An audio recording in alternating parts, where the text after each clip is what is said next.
I'm David the Spencer, and welcome to Aftermath.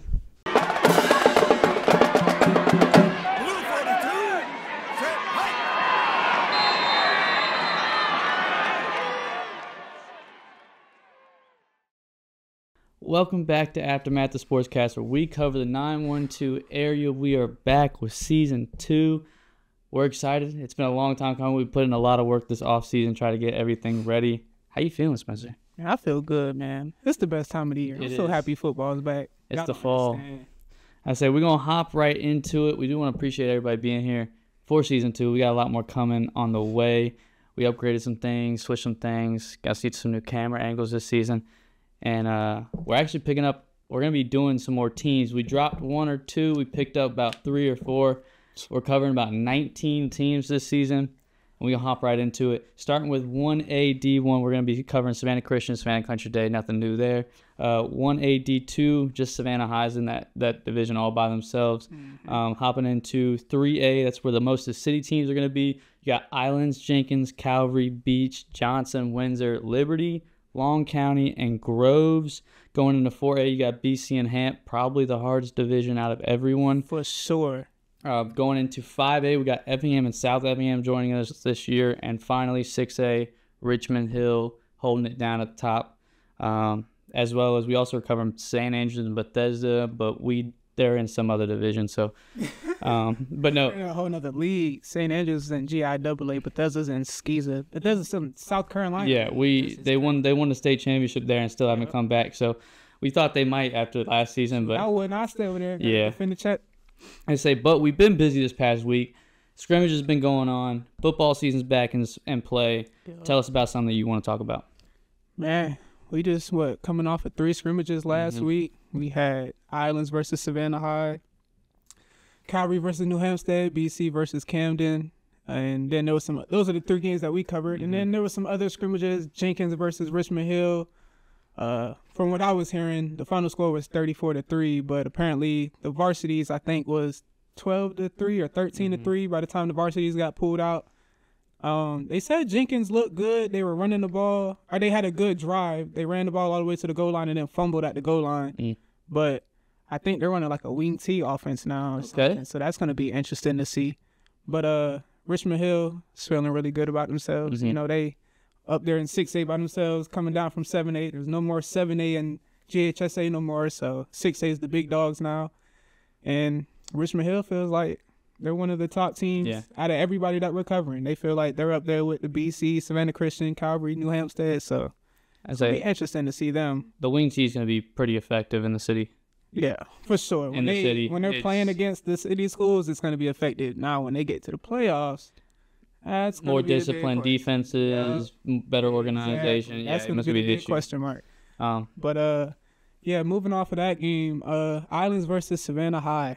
The battle of the 2 teams on 2 20-plus game losing streaks. I want to say Islands was on 24-plus game losing streak. Savannah High was on a 26 game losing streak. Both haven't won since 2021. And that game was wild, man. I was mad because Stephen Fox tore his ACL before the season. Savannah High starting running back who is their best player. He's their do-it-all player, special teams, offense, defense. But Islands came out hot. They started off 14-0. They had a nice little trick play. They threw it out to the running back who threw out a nice pass to Jaden. But I don't know, man. Islands, I'm just still seeing the same things that from I've seen the past few years. Like they're not terrible athletes over there. They have good athletes. They have some good players. But it's like as soon as something goes bad, they just seem to hang their heads and everything just starts going downhill. Well, before I dive into the bad things, the praises, penalty-wise, there wasn't a ton of penalties on both sides. Both sides played very passive, very organized. They weren't that crazy. Islands, their offense runs through 2 players, Jaden and Carson Curtis. Yep. Carson went out close to halftime, maybe a little after halftime. But I mean, when you're running both those players both ways the whole game, they might be able to do it for the first 2 games of the season. You start getting deep in the season, you start getting the region. You want to find something to give them some break at some point. When they play demanding positions, running back where you're getting hit almost every play, then you got to go play DB and cover some of these fast receivers. That's going to be fresh. And they're also it's going to be tough. Exactly. They're playing. They don't get off the field. But overall, it was good to see both teams back out there. Savannah High, like you said, once they started getting some momentum, even when they were down, their whole sideline was into it. That's the one thing I did like about Savannah High. They never seemed to let anything phase them. They were always, even when they were down 14-0, they really, right after Island scored their second touchdown, I want to say Islands fumbled the ball and Savannah High scored on the scoop and score. So Savannah High was never really out of it, but Islands, like I said, they got to learn to just not put their heads down once one thing starts to go bad. Things are going to go bad. It's football. Not everything's always going to be perfect, but it's going to be interesting, man. I just hope they can get a win this season. Yeah, I'm with you on that. Going into the Calvary, New Hampstead game, this was highly anticipated. Game that we were waiting for. We wanted to see what New Hampstead's offense would do. We wanted to see Calvary's new quarterback and how he was going to do. Talk about it. Man, Calvary was really interesting. Both O-line and D-line, looked a little shaky. It's a scrimmage, so I don't hold too much into it like how some of the people are on social media acting like it's a dang playoff game. They're thinking that whatever happens in the scrimmage, that's how the teams are going to look for the whole season. But just going off of the scrimmage, Calvary's offensive line did look a little shaky. The quarterback and center still have to get that connection down because the quarterback, he is on the shorter side, and there was a lot of high snaps. I don't know if it's high snaps because of the height difference or if it's because the center was just having a bad day, but they got to clean that up, which I feel like they will.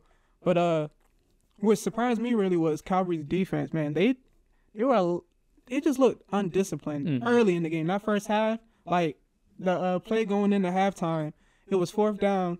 New Hampstead's about to kick a field goal, and they jump off sides. Yeah. Give New Hampstead a chance. New Hampstead goes and scores on the last second going into halftime. You don't see stuff like that from Calvary. That's something you see from some of the smaller city schools. So just little stuff like that was surprising to see from Calvary side. We all know about Thomas and Dupa. Thomas is freak athlete. You just got to put the ball in his hands. He's going to get crazy.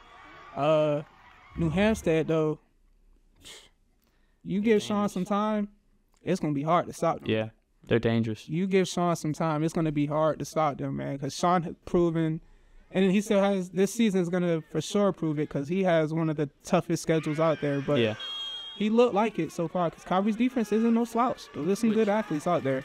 We were talking to BC coaches.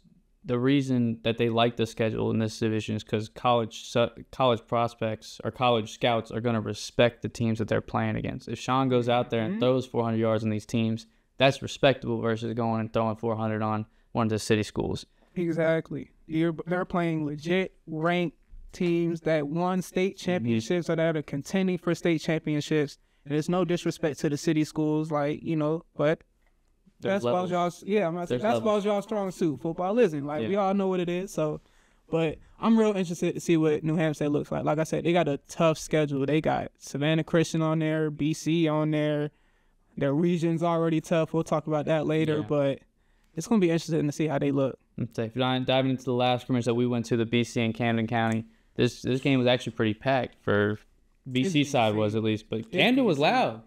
Camden showed out. Camden I wasn't was showed out, but they had a nice little showing. Yeah. I don't know how far Camden is. It's a couple hours away, but especially for a scrimmage game, for a scrimmage. That's what I'm saying. Yeah, they showed out for a little scrimmage, but Camden did not look like the Camden that I know or that I thought they were. I know they were in the Final Four last year. They were in 7A, the big dogs, like everybody says, but they didn't. Unless BC is really just like that. So BC could really just be like that for sure. But Camden, their offense just looks so just bland. They couldn't move. Now, what I did hear, Camden was famous for running a wing T offense. They got a new coach. They're running a whole new offensive scheme. Right. So what we saw was not what Camden is known for. So that is a main thing that people got to take in effect. Camden's learning a completely new offense. So which makes a little more sense with that quarterback. Exactly. The wing team makes a lot of sense with that quarterback. And it probably was showing why they was really selective with their passing game because they had that big freak receiver. Yeah, number 0. It's and throw it up, but they just kept giving him little screen passes and little outs. That matchup on the outside was shocker to me that they didn't try to abuse it. No I'm not offense gonna to lie. no offense, number 5 from BC. I was a short Exactly. DB myself. They abuse that when they see a 6'4", 6'5" receiver on you, and they're trying to throw bubble screens and slants. Like just throw the ball up. Like and the thing is, even if 5 is ridiculous bunnies, like you still gotta I ain't gonna compete lie. for it. BC got that dog back there, number 2. Yeah, yeah. Kyle Williams, Mhm. man, probably one of the most talented players on like a very talented team that doesn't get talked about Yeah. as much as he should. Like Makai, ever since his freshman year, man, has just been catching pick after pick. Mhm. Like and I love how he plays because he's like a true safety. He comes downhill, he hits hard, he covers well, and he's on the offensive side now. He should have scored that play going into halftime. Yeah. On that, man, he should have scored, but BC's gonna be all right, man. Yeah. They got a tough. BC has the number 1 hardest schedule in Georgia and the 3rd hardest schedule in the entire country. So it's gonna be a season for them for sure. I think if any team can handle a schedule like that, it's BC for sure. We'll say the big question mark going into the game was can Steven do it? Can Steven take Luke's spot? And I think he did just fine. I'm about to say I've been waiting to see Steven play since he was in middle school. I was supposed to see him play last year in the one game that I went to. It was a lightning delay. And I thought we were about to have the same situation this past week, and I was going to be so mad. But Steven is legit. Yeah. Like, I've known it. I was happy to finally get to see it in person at a varsity level. But, man, Steven has, with him and Luke, but Steven has one of the strongest arms I've seen. And he's only a junior. Like, he still has a whole nother year after this, but nah, he looked really good. They got Josh Washington, who transferred from Savannah Country Day. So now you got him, Josh Washington, and Chris Bubba Fraser, number 4, who scored 2 touchdowns in the scrimmage. All 3 of them were at Country Day together. They won a championship in middle school. So now they're back together in high school. So that's going to be interesting to see. But BC looks talented, man. They look good. They look good. So going into the games of the week, we'll be at 2 games this week, Thursday and Friday. First games of the week of the season. Dang. It's hard. It's hard thinking about that. Thursday, August 15th, we're going to be at Hamp versus South Effingham. We've seen Hamp. We know what they can do. They're going to air the ball out. Sean's going to throw all night long. Can South Effingham stop him? I don't think so.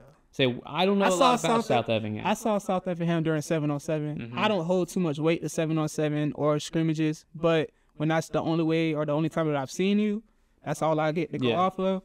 I saw them in a 7-on-7 against Islands, and they didn't look terrible, but they did drop a lot of interceptions, and they dropped a lot of passes. So I don't know if they're a run-dominant team or what, but I just don't know what their defense looks like, and I don't think their defense is going to be able to keep up with that firepower over there. And I would love to see Hamp come out firing on all cylinders because they got a tough schedule I'm after about to say that. they're going to have to. No disrespect to South Effingham, but this is probably Their the easiest game on the schedule. So New Hampstead's going to have to come out quick. Going into Friday, August 16th, Savannah Christian goes against Whitefield Academy.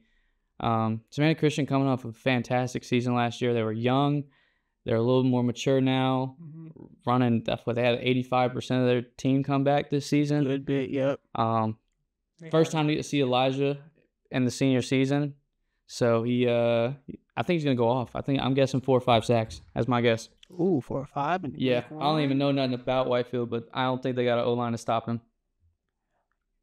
Not even just him. I believe that Savannah Christian might have. They for sure have the top 3 D line like in the entire state. By the end of the season, they might have the number 1 defensive line. But yeah, man, I'm excited to see just Savannah Christian in general. Haven't seen them since the championship game versus Cedar Grove. But like you said, majority of their teams coming back. I know they watched that film. I know that they're hungry to get back. Man, the one question mark I have and everybody else has about Savannah Christian is that secondary. Yeah. That's the only thing. That front 7 on the defense, scary. That O-line, scary. Running back, scary. Quarterback, he's nice. He's not a crazy threat, but you can't sleep on him. Yeah. When you get Blaze some time, boy, he'll pick you apart, and he can run. Yeah. Sleeper with the legs. But that secondary is a little shaky. They got exposed in the championship game. I don't know how many players graduated out of secondary outside of Jamari, who was one of their safeties. But that's going to be, and I don't know too much about Whitefield. I don't know if they're going to be a passing team or a run team. I think they're more of a well-balanced, so that's going to be interesting to see. But kind of moving a little forward. Week 2, Savannah Christian Hill. That's where it's gonna get. It's crazy to think that our games of the week, the first week, are going to be the matchup the second week, which should give us which is perfect. Insight. That's what I'm saying. It's perfect. I like how it lined up. I say going into what everybody's been waiting for, top 10. I'll start with number 10. Who we got at 10? Johnson's at number 10. Johnson's number 10. To me, when I'm looking at all the city schools, you got New Hampstead, Jenkins, and then I believe Johnson is the third best city school just because I think they have just the better overall coaching staff out of the rest. The quarterback has probably been with the team the longest out of everybody else quarterback, so I feel like he's just more well-developed and more comfortable in their system. So it's going to be interesting to see. My boy Coach Taylor is the DC over there now, so, that's my dog. I got big faith in my old coach. But, yeah, it's going to be interesting to see, though. Okay. If their defense comes, they should be okay. Number 9, we got Long County. I don't know too much about Long County. They had a decent season last year. I want to say they finished like 6-5. They had a really good game with Savannah Christian last year. They only lost by 10 points, 42-32 if I'm not mistaken. But I want to say they lost their quarterback and their starting running back from last year. So that's why I have them at 9, just because it's kind of hard to sleep on the county schools just because they're so big. Yeah. Their talent pool is a lot bigger than what we have down here, but that's why I got them at 9. Is they going into Liberty County? Liberty County at number 8. Kind of the same thing I said with Long County, but I got them above Long just because I know Liberty has a little bit more of a younger talent sophomores coming in that I saw a little bit more. And it seemed promising. They beat Savannah Country Day the other night, 19-7.